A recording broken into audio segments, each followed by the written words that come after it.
Hello everyone and welcome to my channel. In today's video I am going to be explaining you the chapter number 1 of class 6 ICSE board computers, that is types of computers and computer languages.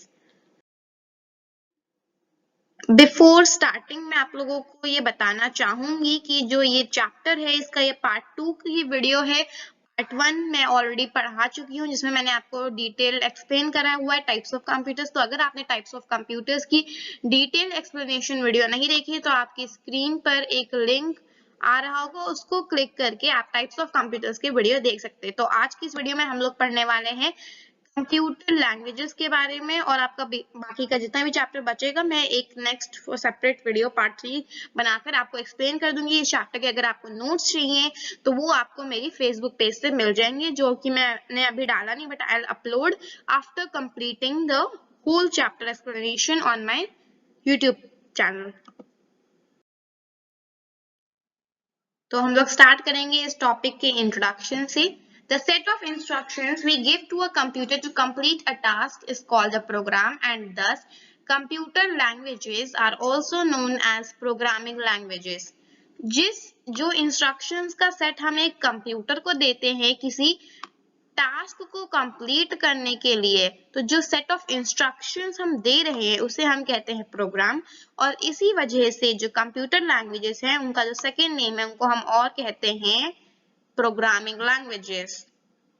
All computer languages are categorized into different generations, each generation having some specific features. जो सारी की सारी computer languages हैं वो different generations में categorized हैं, जिसमें से हर एक जनरेशन में कुछ स्पेसिफिक या आप कह सकते हैं कुछ यूनिक फीचर्स होते हैं।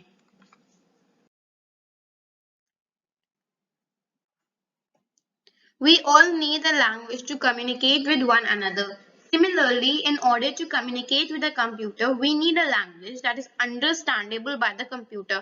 हम सभी को एक लैंग्वेज चाहिए है अपनी थॉट्स को कन्वे करने के लिए, अपनी इंस्ट्रक्शंस को कन्वे करने के लिए, कम्युनिकेशन के लिए हम सबको एक लैंग्वेज चाहिए होती है। इसी तरीके से जो एक कंप्यूटर है उसके साथ हमें कम्युनिकेट करना है, उसको इंस्ट्रक्शंस देने हैं या फिर हमें अपने थॉट्स कन्वे करने हैं। सो हमें एक ऐसी लैंग्वेज चाहिए, एक ऐसी भाषा चाहिए जो कि कंप्यूटर समझ सके, वो अंडरस्टैंड कर सके। Many different languages have been developed for performing different types of work on the computer.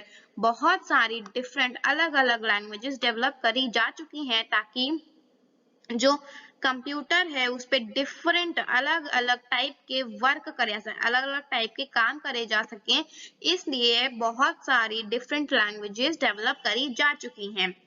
All computer languages are categorized into two types. सारी की सारी जो कंप्यूटर लैंग्वेजेस हैं वो दो टाइप्स में कैटेगराइज्ड हैं।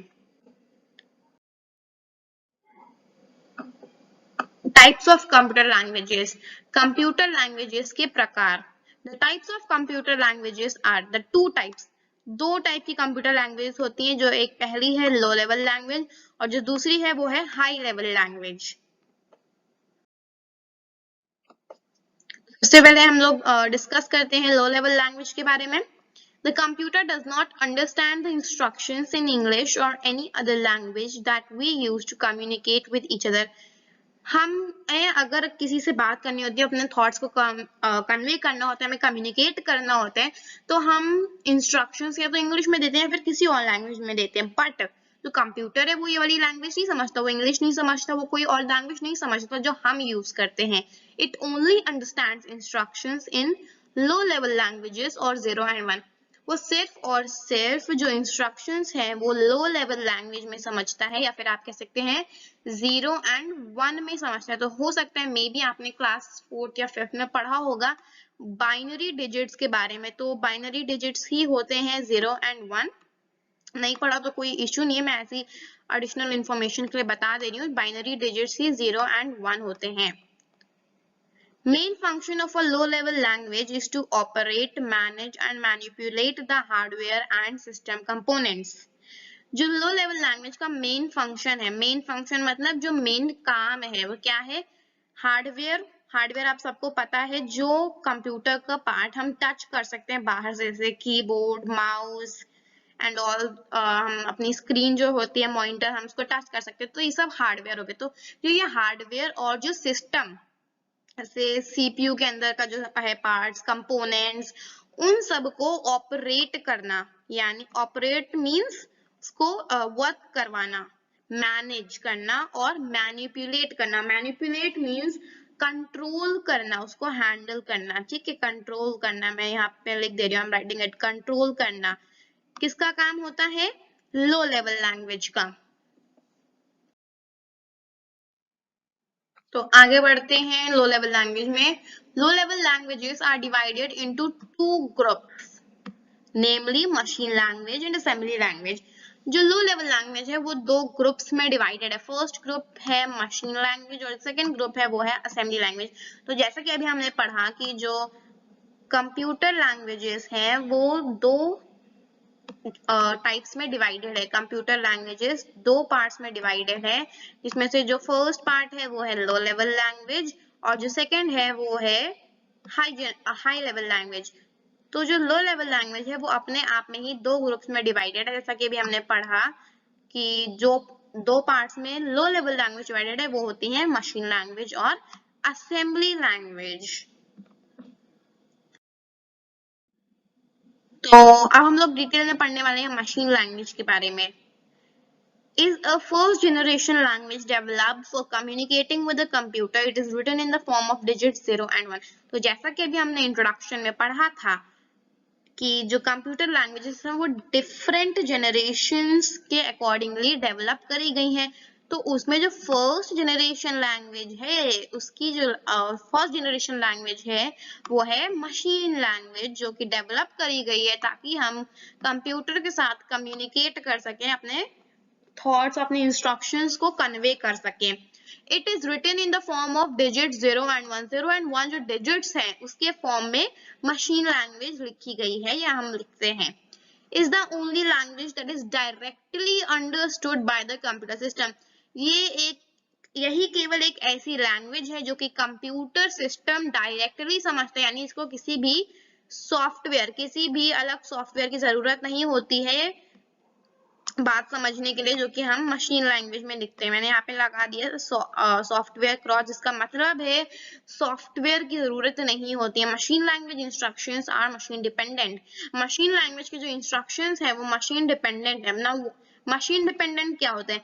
मशीन डिपेंडेंट हम किसी मशीन को या किसी कंप्यूटर को तब कहते हैं जब हम इंस्ट्रक्शंस लिखते हैं एक कंप्यूटर या एक मशीन के लिए, और वो इंस्ट्रक्शन सिर्फ और सिर्फ जिस कंप्यूटर या जिस मशीन के लिए हमने लिखी है अगर उसी में वर्क करेगा तो हम उसको कहते हैं मशीन डिपेंडेंट।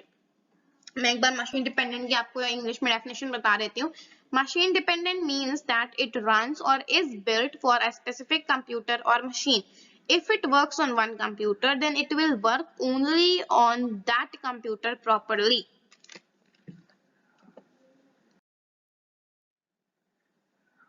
तो आगे बढ़ते हैं, हम लोग पढ़ने वाले हैं असेंबली लैंग्वेज के बारे में। Assembly language is the second generation language which uses different symbols, the English alphabet and numbers. तो जैसा कि अभी हमने पढ़ा मशीन लैंग्वेज में कि वो एक फर्स्ट जनरेशन लैंग्वेज है, तो अब हम लोग पढ़ने जा रहे हैं सेकेंड जनरेशन लैंग्वेज में, जो कि है assembly language. Second generation language में हम डिफरेंट सिंबल्स यूज करते हैं। सिंबल्स में आपका hash tag and all brackets वगैरह सब इंक्लूडेड है, ठीक है। Then comes the English alphabet. English alphabet हम सबको पता है A to Z 26 अल्फाबेट्स हो गए, और जो ये नंबर्स होते हैं इनका इसमें यूज होता है, इसमें लिखे जाते हैं असेंबली लैंग्वेज में। All programs are written in alphanumeric code. सारे के सारे जो प्रोग्राम्स हैं वो अल्फा न्यूमेरिक कोड्स में लिखे ना। What is alpha numeric? जब अल्फा न्यूमेरिक हम किसी चीज को तब कहते हैं जब लेटर्स प्लस नंबर्स का उसमें यूज हुआ। तो मानो आपने ऐसा लिखा जिसमें आपने लेटर्स भी यूज करा है और नंबर्स भी यूज करा है, तब वो बन जाता है अल्फा न्यूमेरिक कोड, ठीक है। तो जैसे कि अभी हमने मशीन लैंग्वेज में पढ़ा था उसमें सारा का सारा जो पूरी प्रोग्राम है वो 0 और 1 डिजिट्स से हो रहा है, लेकिन जो असेंबली लैंग्वेज है उसमें हमने अभी पढ़ा कि अल्फा न्यूमेरिकली हम लोग लिखते हैं। Programs written in assembly language need a software called assembler to convert it into machine language so that the computer can execute it. तो जो भी प्रोग्राम्स हम असेंबली लैंग्वेज में लिखते हैं उन्हें एक सॉफ्टवेयर की जरूरत होती है जिसका नाम है असेंबलर, ताकि वो असेंबलर या जो भी आप सॉफ्टवेयर यूज कर रहे हैं, यानी असेंबलर को आप जो यूज कर रहे हैं तो इसलिए यूज करते हैं ताकि वो जो भी आपने प्रोग्राम असेंबली लैंग्वेज में लिखा है उसको मशीन लैंग्वेज में कन्वर्ट कर सके, ताकि जो कंप्यूटर उसको एग्जीक्यूट कर सके। एग्जीक्यूट मतलब उसको रन कर सके, उस प्रोग्राम को रन कर सके।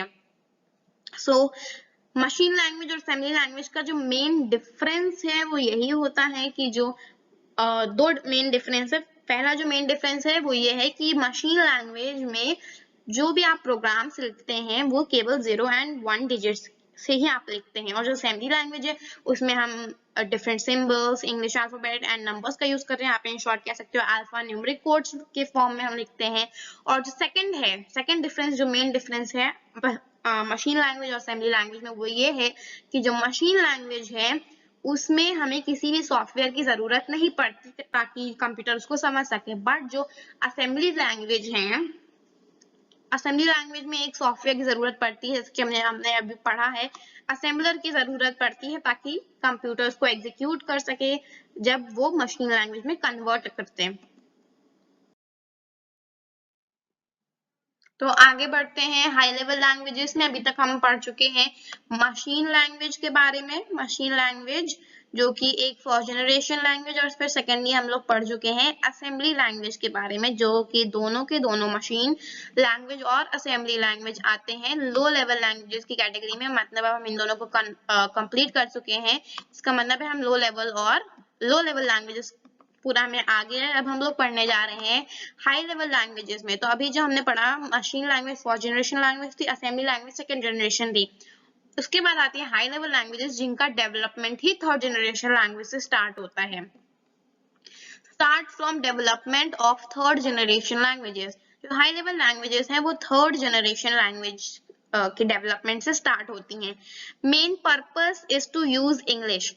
हाई लेवल लैंग्वेज को डेवलप करने का, मैं यहाँ पे लिख दे रही हूँ, हाई लेवल लैंग्वेजेस को डेवलप करने का जो मेन पर्पस था वो ये था ताकि जो हम लोग हैं, हम पीपल हैं, हम लोग इंग्लिश का यूज कर सके to write the instructions. Use English words and और मैथमेटिकल सिंबल्स।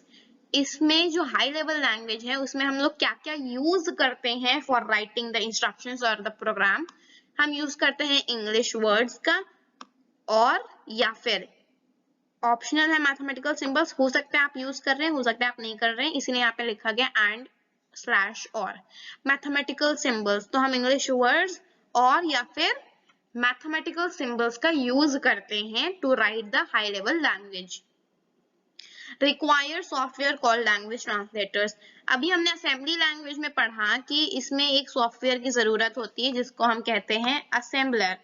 असेंबली लैंग्वेज में एक सॉफ्टवेयर की जरूरत होती है ताकि वो कन्वर्ट कर सके इनटू द मशीन लैंग्वेज जो है असेंबलर। और यही जो हाई लेवल लैंग्वेज है इसमें जो सॉफ्टवेयर की जरूरत पड़ती है उसको कन्वर्ट करने के लिए मशीन लैंग्वेज में, वो है लैंग्वेज ट्रांसलेटर।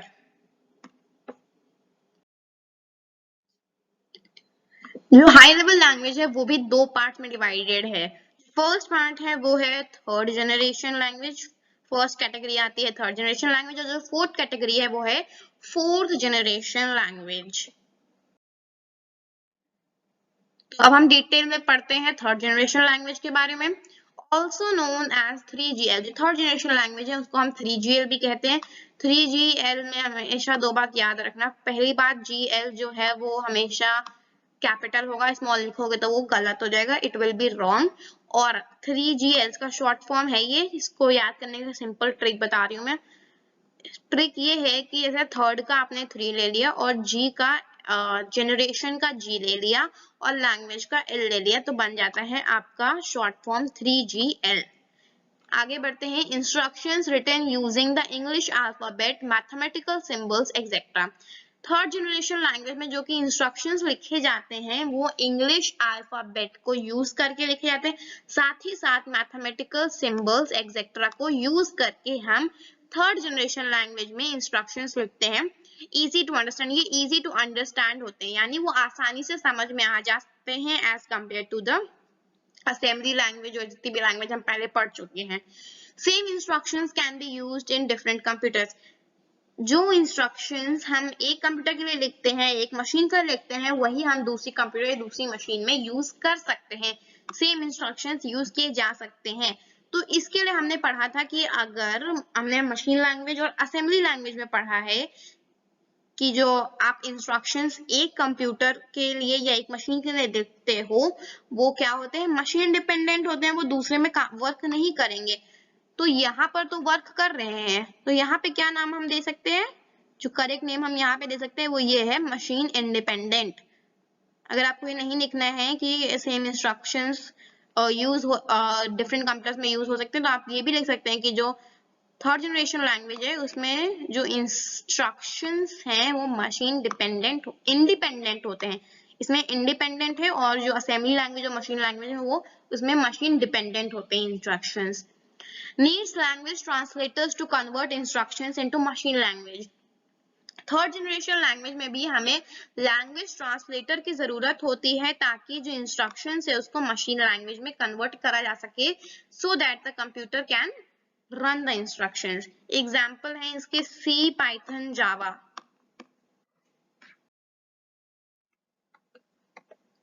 आगे बढ़ते हैं, अब हम लोग पढ़ने वाले हैं फोर्थ जनरेशन लैंग्वेज के बारे में, also known as 4GL। Same जैसे थर्ड जनरेशन लैंग्वेज का 3GL है, वैसे ही फोर्थ जनरेशन लैंग्वेज में 4GL है। Has all the features of a third generation language. Fourth generation language में थर्ड जनरेशन लैंग्वेज के सारे ही फीचर्स रहते हैं। Designed with features to easily store, retrieve and manipulate a large amount of data. इसमें जो fourth generation language है उसमें पिछले थर्ड जनरेशन लैंग्वेज के तो सारे फीचर्स हैं, बट कुछ स्पेशल जो फीचर्स है वो क्या है, हम स्टोर कर सकते हैं। ठीक है, किसको स्टोर कर सकते हैं, लार्ज अमाउंट ऑफ डेटा, बहुत सारा डेटा को हम स्टोर कर सकते हैं। रिट्राइव का मैं यहाँ पे मतलब देख देती हूँ। रिट्राइव का मतलब होता है रिकवर कर सकते हैं, यानी अगर आपका लॉस हो गया है कोई डेटा का तो वो वापस भी आ सकता है। एंड मैनिपुलेट, नाउ मैनिपुलेट का मैं मतलब आपको बता चुकी हूँ, कंट्रोल करना। ठीक है, किसको कंट्रोल कर सकते हैं, स्टोर और रिकवर कर सकता है लार्ज अमाउंट ऑफ डेटा को। Users can access information by writing simple instructions. अगर आपको कोई भी इंफॉर्मेशन चाहिए तो हम सिर्फ और सिर्फ सिंपल इंस्ट्रक्शंस यूजिंग इंग्लिश, मैं यहाँ पे लिख दे रही हूँ, इंग्लिश का यूज करके, यूजिंग इंग्लिश एक्सेस कर सकते हैं। इंग्लिश का यूज करके इसलिए क्योंकि जो थर्ड जनरेशन लैंग्वेजेस को डेवलप करने का मेन फंक्शन था, वो यही मेन पर्पस था, वो यही था कि हम लोग इंग्लिश का यूज कर सकें। Widely used in schools, colleges, banks, libraries, offices, etc. to store records.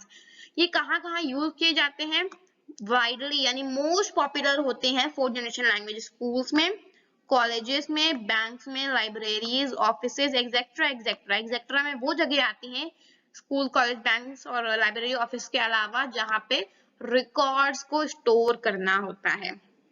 Now इसके एग्जाम्पल क्या है, ओरेकल, SQL बेस, दोनों के एग्जाम्पल्स अलग अलग है, इसलिए ध्यान से देखना।